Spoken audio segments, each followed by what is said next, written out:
Mom's voice cut through the room like a blade. "You're the most useless child we have." Every fork froze midair. My chest burned, but I stood tall. "Then stop calling me when you need money." Her face collapsed. Silence swallowed the table. For one long moment, even the air forgot how to move. I'm about to share something close to my heart. But before I do, can you say hi in the comments, or tell me where you're from? I love hearing how far my story can reach. It's always good to know I'm not alone in this. Thank you. And now, let me tell you everything. And if my story moves you, please subscribe to this channel. It may seem small, but your support helps me keep sharing the truth. My name is Lucian Kane, and this is the story of how my family tried to break me and what happened when I finally stood up. The mornings in Austin always seemed brighter than they should, as if the sun was trying to convince me everything was fine. I walked into Kane Interactive, my studio greeted by the hum of computers and the quiet focus of 8 people who trusted me with their paychecks and careers. Talia, my producer, was already waiting with the sprint board pulled up, sticky notes turned into digital tasks.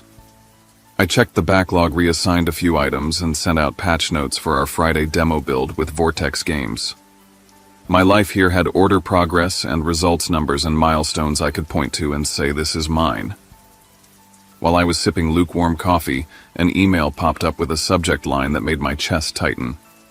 "Invitation to speak at GDC." I stared at it for a moment, then clicked it open. San Francisco main stage panel on user experience design.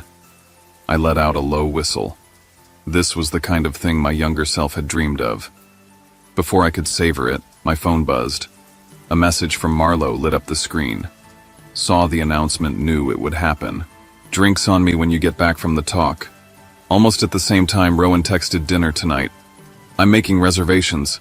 This deserves celebrating." For a fleeting second, I allowed myself to feel proud. But the spell broke the instant the phone rang, screen flashing, "Mom." I answered, bracing myself. Her voice came through sharp and cool. "Lucian, you've booked your ticket for Christmas, right? Don't be late this year. And oh, the roof here is giving us trouble again. Nothing big, just a little expensive." I paused, forcing my voice to stay calm. "How much are we talking about? What exactly needs to be fixed? Do you have an estimate?" She deflected immediately, always with the questions. "Why can't you just help when we need you?" "Honestly, Lucian, when are you going to settle down with someone respectable and give us real reasons to be proud?" Her words landed like they always did, not just dismissing me, but erasing everything I'd built. Against the instinct screaming, "Say no," I heard myself say, "I'll send something to tide things over." After we hung up, I wired the money anyway, hating myself for it. My spreadsheet, the one I labeled Family Ledger, blinked back at me with cold precision. I added the new entry, another few $1,000s into the growing total, over $120,000 in just 3 years. Later that day, the family group chat lit up. A picture of Jackson, my brother, holding a sales award. Mom flooded the thread with clapping emojis and proud words. I sent a snapshot of our milestone board at the studio. Silence followed. Only my father, Henry, messaged me privately. "Thanks, son. Don't tell your mom." Just words on a screen, but I could hear the guilt in them. That night, scrolling through my bank statements, I stopped cold. The line for roof repairs showed the money went into my parents' joint account. A memo note caught my eye, Margaret Foundation dinner. My stomach dropped. I searched further and found the donation receipt. The recognition was printed clearly. Generous support from Margaret and Henry Holt. My name wasn't even a shadow in it. I sat back staring at the ceiling. In therapy, Dr. Patel had told me to practice saying no, to remember that every yes without boundaries carved away a piece of me. I whispered it aloud in the empty room as if rehearsing for a play I wasn't sure I had the courage to perform. Next time, I'll say no. The following afternoon, an envelope came in the mail. A formal invitation to Christmas dinner in Boulder family reunion. Dinner 4:00 p.m. sharp. Dress code formal. Family contributions appreciated. My eyes lingered on that last line, then I slid the card into my desk drawer, closing it with a quiet thud instead of pinning it on my board. I drove up to Boulder early, telling myself it was to help Dad with the house. But really, It was to see for myself where the money had gone. The colonial-style house stood proud with wreaths on the windows, lights tracing the roofline, but I knew how thin that perfection was. Inside, the air smelled like pumpkin pie and polish, but my eyes caught on the walls immediately. Every inch of the living room was covered with Jackson's football trophies, framed photos of Clara's perfect family, even Ivy's art projects. In one family portrait, I was pressed into the corner, half in shadow. In the garage, dust-coated stacks of cardboard boxes. I pulled one open and found folders of old bills, thick envelopes of receipts, and an album labeled Graduation. My chest tightened as I opened it. Inside was the invitation to my college graduation, still sealed, and a note scribbled in Mom's handwriting. No need to attend Jackson's tournament. The sound of footsteps made me snap the folder shut. Dad stood there, shoulders slumped, a man worn thin. "Lucian," he said softly, "your mother. She wants everything to look perfect. For the community. For her friends." He handed me a plain envelope like it weighed 100 pounds. Inside were photocopies of every transfer I'd made in the last 3 years. He had printed them, hole-punched them, clipped them neatly together. I kept track, he whispered, not meeting my eyes. I felt a sour anger rise. "Why didn't you say anything?" He swallowed hard. "Because she asked me not to. The night of your graduation, she told me to take you to fix the water heater so people wouldn't notice she skipped." He couldn't look at me. The truth landed heavier than any insult. It wasn't just that my achievements were ignored. They had been erased on purpose. I snapped photos of the receipts and tucked them into my bag. Family Ledger had new evidence now. I promised myself the next request wouldn't be met with silent compliance. That evening we sat around the dining table, the red tablecloth glowing under warm lights. The food smelled rich, but the air was thick. I tested the waters. "If anyone needs money moving forward, I'll need a repayment plan in writing. Clear terms, signed with dates." The silence was instant. Clara shifted uncomfortably. Ivy ducked her head. Jackson cleared his throat and launched into a story about work. Mom's eyes hardened. A real man doesn't nickel and dime his family. He provides without keeping score. My jaw clenched. I'm not an endless account. I deserve respect for what I've already done. She dismissed me with a wave of her hand as if I were a child demanding candy. Later, while walking through the hallway, I noticed a glossy brochure propped on a table, annual gala dinner. Gold sponsors Margaret and Henry Holt. Flipping it over, I found the budget note. Funds listed roof repairs. Kane. My contribution rebranded into her spotlight. The anger that had been simmering now boiled. I confronted her directly. "The money for the roof went to this gala, didn't it?" She didn't flinch. "Family is one account. You benefit when we all look good." I stared at her fists tightening at my sides. Not anymore. From now on, no. Back in Austin, I walked into the studio determined to draw my first hard line. The sprint review ran smoothly, the team proud that the new accessibility feature passed testing. Talia reminded me to finalize my slides for the upcoming GDC talk, and Rowan leaned in after the meeting with his steady voice telling me it was time I stopped carrying invisible weights that no one even admitted existed. For a moment I felt the balance I had built in my own life, but it didn't last. That afternoon, Marlo sent me a link with no comment, just a photo clipped from the local gala program. The sponsor board read in bold print, "Platinum donors, Margaret and Henry Holt." The listed amount was the exact figure I had wired for Ivy's tuition. My chest went tight. I called Ivy, immediately needing the truth. After a long pause, her voice shook as she admitted she had already received a scholarship for that semester. The money had never gone to her school. It had been redirected, she said reluctantly, to help Clara renovate her house before her baby's baptism. My hands trembled as I lowered the phone. My contribution had been converted into my mother's social currency, another brick in the wall of her carefully polished reputation, while I was left invisible. I spent that evening compiling a record. I built a spreadsheet line by line, 3 years of transfers, over $100,000 with no acknowledgement. I drafted an email, attached the file, and copied every member of the family. My message was simple. I would no longer send a single cent unless requests came with a written purpose, an agreement for repayment, and full transparency. I even included proposed repayment schedules, something they could actually sign. Almost instantly, Jackson called, bypassing the thread. His voice carried that familiar bravado, but beneath it I heard the panic. He begged me to help one more time, swearing his house was days from foreclosure and $20,000 would save him. I listened but said nothing, letting the silence linger until he hung up. At my next session with Dr. Patel, I laid it all out. He traced the cycle with clinical clarity, my role as rescuer, their silence, my resentment, then the next crisis pulling me back in. He told me to write down 3 boundary statements and rehearse them aloud until they became second nature. I chose one and repeated it in his office. I will only support when respect is given openly and repayment is signed in writing. For the first time, it felt like armor. But even as I tried to believe it, the bank statements told a different story. Small withdrawals labeled Family Event Fund appeared every time I had transferred money. The evidence stacked against them, yet the weight of obligation still pressed against my chest. Marlo warned me bluntly over coffee, her eyes sharp. If you don't cut this off now, they'll never see you as anything but their bank. I knew she was right. That night my phone buzzed with 2 messages. The first was a picture from Jackson, a foreclosure notice stamped in angry red letters. The second was from my mother, a useful son would know what to do. I stared at the screen, the decision pressing in on me, the line I had promised myself I wouldn't cross hanging in the balance. When Thanksgiving arrived, I drove back to Boulder with my new boundary echoing in my mind. I told myself I'd sit through dinner, hold my ground, and walk out if the air turned poisonous. The house looked ready for a magazine, spread leaves raked into piles outside, wreaths on the doors, the table set with patterned cloth in autumn colors.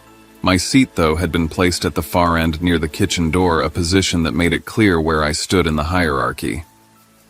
The walls glowed with new frames, Clara's family portraits enlarged and centered. My own photo hung smaller, faded at the edge like an afterthought. I sat quietly as the meal began. Mom leaned in toward Jackson, praising his sales numbers. She turned to Clara, cooing about her children and complimenting her homemade pie. Ivy was teased gently about graduating soon. When I tried to share that I'd been invited to speak at GDC, Mom cut me off mid-sentence, turning to Clara again. "Don't forget to bring out the dessert for the guests," she said, as if my words were nothing more than background noise. I pushed my plate back slightly, bitterness pooling in my throat. As I reached for my glass, I overheard Clara whispering to Nora, Jackson's wife. "Lucian's actually doing so well. He's speaking at a huge conference. But Mom doesn't want it mentioned. She says it might upset Jackson." My hand froze. It wasn't just indifference. It was deliberate. My success was being buried to preserve the fragile image of my brother's pride. Later, when the turkey was being carved, Mom leaned back and smiled as if she had been waiting for her chance. If Lucian had focused on a real career, he wouldn't have wasted so many years on games. The words hit hard, and before I could respond, Jackson laughed and added, "He just got lucky, that's all." The room filled with forced chuckles, and my father's eyes flickered to me, pained but silent. I stood the legs of my chair, scraping against the floor. My voice was steady, sharper than I felt inside. "If this continues, I'm leaving. I will not sit here and be dismissed." Mom's gaze narrowed. "This isn't a business, Lucian. Families don't need contracts and ledgers. Families give without keeping score."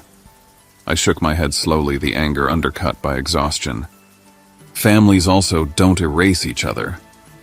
The silence that followed was thick and heavy. I grabbed my coat and stepped outside into the cold night air. My phone buzzed as I stood on the porch, the chill cutting through my shirt. An email notification glowed on the screen.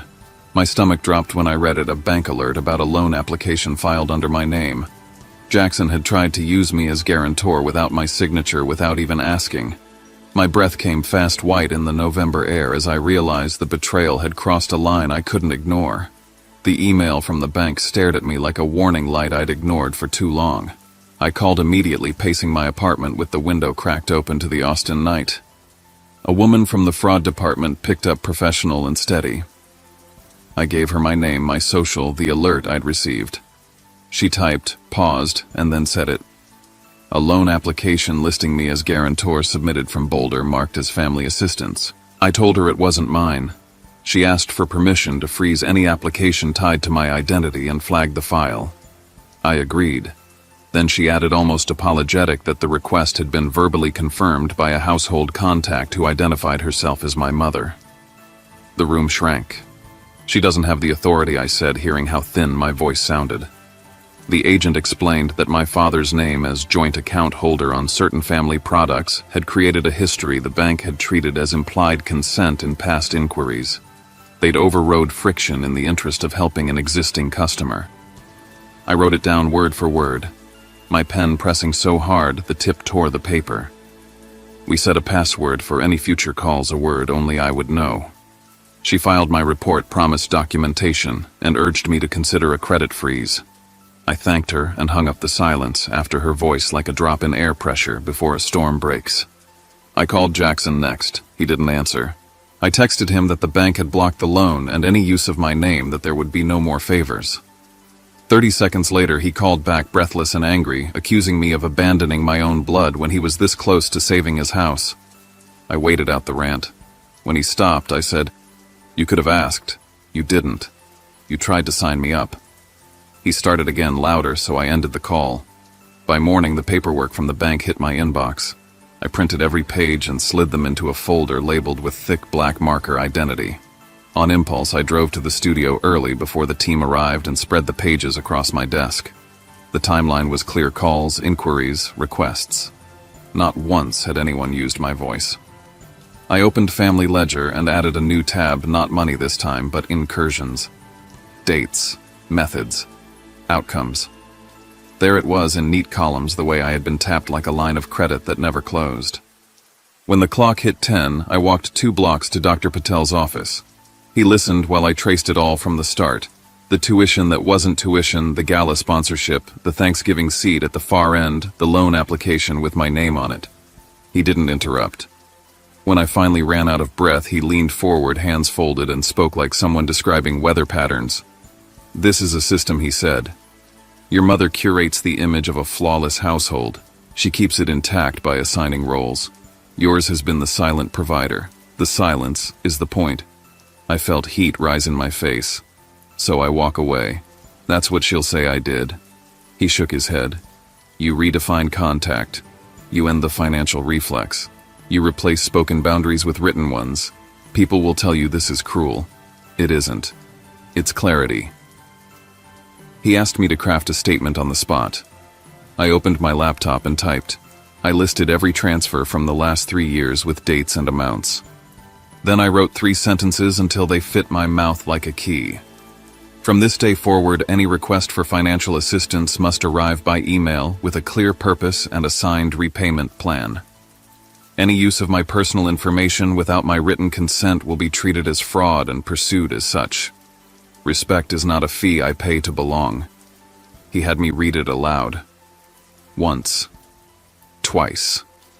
A third time until my voice stopped shaking. When I left his office, I didn't go home. I sat in a coffee shop with my headphones on the buzz around me like white noise and drafted the email I'd promised myself I would send. I attached the ledger, the bank documentation, the policy I'd set for myself. I copied everyone: Mom, Dad, Jackson, Clara, Ivy, and included one more address, a lawyer Marlo had introduced me to months ago when I told her things at home were getting strange. I hit send and stared at the screen, heart thudding. The first response was Jackson, a rapid-fire string of accusations. Then a call where he spat out that I was heartless, disloyal, selfish. I didn't pick up. Clara wrote nothing, but the typing bubbles appeared and disappeared for a full minute before vanishing. Ivy texted a single line. "I'm sorry I stayed quiet." Dad emailed me that night. "Don't make this worse. We can sort it out privately." I closed my eyes and leaned back in my chair, the weight of decades pressing between my shoulders, then lifted my phone when it buzzed one last time. Mom's message was short. "You are destroying this family. We will discuss it at Christmas." I read it twice and set the phone face down. It didn't feel like a warning this time. It felt like a promise. Boulder glowed like a postcard when I pulled up the week of Christmas. The roofline was trimmed in white lights, the yard dusted with frost, the wreath bow tied with surgical precision. Inside the tree stretched to the ceiling mirroring lights in the window glass, and gifts were stacked in tidy columns under the branches. I carried my bag of presents in one hand and folded in the other a thin envelope of receipts. Not as a threat, I told myself. As a record. The living room filled quickly with familiar voices arranged in their usual patterns. Jackson was louder than anyone, telling Dad he was this close to closing a major deal after the holidays. Clara moved in soft loops from kitchen to table, inviting everyone to the baby's baptism next month, promising to send a formal invitation. Ivy introduced a shy boyfriend who shook hands like a man making a good first impression. Mom orchestrated it all with a smile that never reached her eyes. When we sat down to dinner, my seat was at the edge again, halfway to the door. I pulled it out without comment. There was a rhythm to the meal that I recognized, the questions directed to the same people, the boasts rotating like ornaments on a slow carousel. I waited for a clear lane to speak and didn't find one. My appetite faded. Halfway through, Mom laid her fork down and tilted her head. "You know, Lucian, you never actually do anything for this family except throw money around when it suits you. Then you strut like you fixed something." A murmur ran down the table. I set my napkin beside my plate and spoke evenly. "I have never once been thanked for any of it." The room went quiet enough to hear the furnace kick on. Dad stared at his glass. Mom's mouth tightened. And then in a voice I had rarely heard from him, Dad said, "He's saved us more times than I care to count." It wasn't loud, but it was solid, like a beam being set into place. Mom turned to him, eyes sharp, but he didn't look away. Clara's fingers worried the edge of her napkin. "I took money from you," she said, not meeting my eyes, "to cover my cards. Mom told me to ask you instead of telling Mark." The confession hung there, fragile and real. Ivy's voice broke. "I don't want my scholarship used as an excuse anymore. I can pay for my own books. I already have." She wiped her cheeks and sat straighter, as if saying it made her taller. The table, once choreographed, fell out of step. Jackson stared at his hands. Dad exhaled in a way I'd never heard before. Mom flushed and pushed back her chair, the legs scraping the wood. "Enough," she snapped, voice rising like a siren. "You are the most useless child we have." Everything inside me steadied. There it was, the script I had lived under since I was old enough to understand that different meant less than in this house. I stood. The chair legs scraped in answer. Around me, the ornaments trembled on their hooks. My heart beat hard but slow, as if my body had finally caught up with what my mind decided weeks ago. I looked at my mother, really looked, and felt the words I had practiced settle on my tongue, ready to change the shape of the room. The words hung in the air like frost. "You are the most useless child we have." No one moved. The candles flickered as if the room itself had been winded. I rose, palms flat on the tablecloth, to steady the shake I refused to show, and I met my mother's eyes. "Then stop calling me when you need money." A fork slipped from someone's hand and tapped porcelain. The sound rang out like a bell no one wanted to hear. I stayed standing. "We're going to have a clear conversation," I said, voice level, "because I've carried this family in ways no one will name." I reached into my jacket and laid a thin stack of papers beside the platter of turkey. $5,000 for Dad's car when the transmission died. $30,000 for Ivy's tuition money that never went to her school. $20,000 to keep Jackson's house from being taken not once, not twice, but multiple times. Added up over $120,000 in 3 years. I slid the top sheet toward the center. Here are the receipts, emails, confirmations, dates, and amounts. It's all here. Nora stared as if she'd walked into another language. Her gaze snapped to Jackson. "Is that true?" He opened his mouth, then closed it. Color drained from his face. Clara put a hand to her forehead and looked down at her plate. Ivy's breath hitched, and she began to cry, the quiet kind that shakes your shoulders before any sound comes out. Dad swallowed hard. "Margaret, that's enough," he said, and the tremor in his voice landed like a heavy book on a shelf. Mom didn't look at him. I wasn't done. Ivy had a scholarship. The tuition covered a home project before the baby's baptism, because appearances mattered more than honesty. The donation at the gala was announced under your names, Mom and Dad, using money I was told would fix your roof. and my graduation day. You sent me to help with a water heater so you wouldn't have to show up. The room dipped and swayed and then steadied again. You've called me many things, but not once have you called what I do by its name. Nora turned to Jackson, voice low and even. You borrowed money behind my back. He didn't answer. Clara looked at me, shame running across her face like a shadow. I'm sorry, she whispered. I did what I was told. Ivy wiped her cheeks and reached for my hand under the edge of the table. I squeezed back. I gathered the papers, stacked them square, then reached for the gift bag I'd brought for Mom and set it on my chair.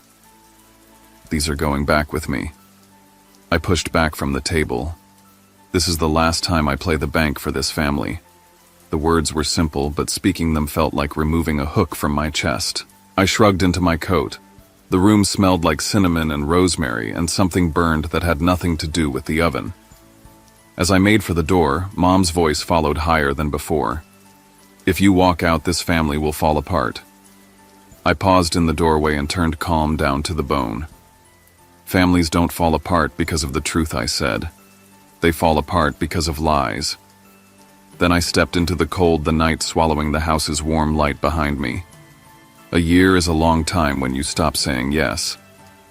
In Austin, the seasons shifted in small ways. The river ran slow in summer. The cafe near the studio switched playlists. The morning sun kept finding the same spot on my office floor.